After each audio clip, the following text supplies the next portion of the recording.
नमस्कार, मी निखिल आणि तुम्ही पाहत आहात महापुराण एक्सप्रेस व कायदा.com. सातबाऱ्यावरील इतर हक्कातील व्यक्तींना मिळकतीत हिस्सा मिळतो का, हेच आज आपण या व्हिडिओतून जाणून घेणार आहोत. सातबाऱ्या उताऱ्या इतर हक्कात जर कोणाची नावे नोंदवलेली असतील तर त्यांना मिळकतीत हिस्सा असतो का, हे त्या नोंदीच्या प्रकारावर अवलंबून असते. इतर हक्क या विभागात अनेक प्रकारच्या नोंदी असू शकतात. उदाहरणार्थ, जर एखादी व्यक्ती वारस किंवा सहमालक म्हणून नोंदवलेली असेल तर तिला त्या जमिनीच्या मिळकतीत हिस्सा असतो. विशेष जर जमीन वडिलोपार्जित असेल आणि अद्याप वाटणी झाली नसेल तर सर्व वारसांचे जमिनीवर समान हक्क असतात आणि ते इतर हक्कात दिसू शकतात.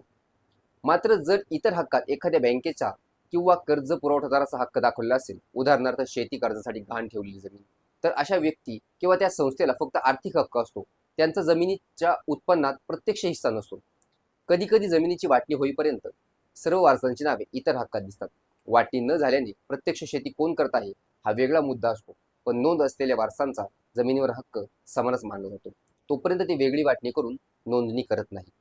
सातबारा उतार्यात इतर हक्कात नावे असलेल्या व्यक्तींचा विचार करताना त्या नोंदीचे स्वरूप तपासणे महत्त्वाचे असते. थोडक्यात, इतर हक्कात नावे असलेल्या व्यक्ती जमिनीचे सहमालक, वारस किंवा वाटणीच्या आधीचे हक्कदार असतील तर त्यांचा मिळकतीत हिस्सा असतो. मात्र नोंद केवळ गहाण किंवा कर्जाच्या स्वरूपात असेल तर फक्त आर्थिक हक्क असून मिळकतीत प्रत्यक्ष हिस्सा नसतो.